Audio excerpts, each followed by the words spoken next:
Haters are gonna say it's fake, that you can't make real ribs out of fake corn. But little do they know that ribs and corn are both made up of the exact same thing. Cells.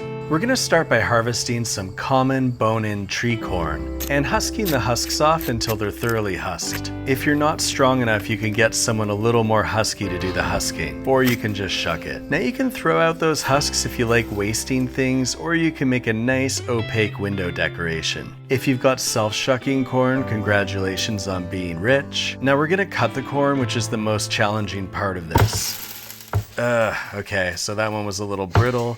Try to be careful. I'm gonna cut the top and bottom off to make it flat, then slice from the top and gently rock it until it splits in two. Take your time. Keep your hands above the blade and also your feet, ankles, elbows, and spleen. Then we'll slowly and painstakingly slice across the cob. You can also use a pair of scissors to cut across, which sort of works but not really. But if you just use a bit of the knife at a time, it's way easier than trying to cut the whole thing at once. Unless you have experience cutting through drywall with a chef's knife. But the easiest way is to just throw the corn against the wall. And once those are cut, you should be able to assemble a nice looking rib cage. Now we'll make our dry rub. I've got a teaspoon of smoked paprika, a teaspoon of garlic powder, some salt, some pepper, and we'll wang jangle that together, then turn it into a wet rub by adding a tablespoon of melted butter, then give it another quick jangle. Then we'll paint the corn ribs like we're an artist using the worst canvas of all time. Now we're gonna barbecue these in the fireless indoor barbecue, which is preheated to 3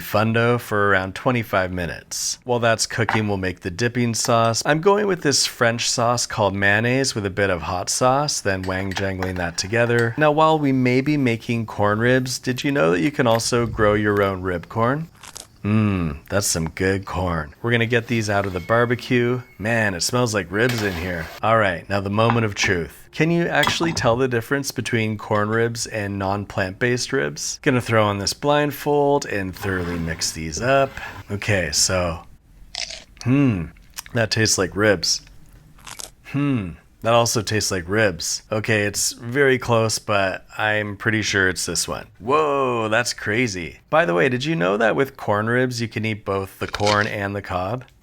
Just kidding, that's like eating corkboard. Well, there you have it. Tune in next week when I make corn dogs, corn chicken, and corn sausage. They'll try to tell you that they're not real ribs.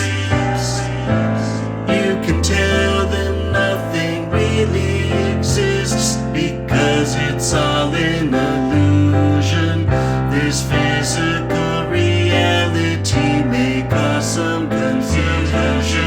Just everything is energy, don't get disillusioned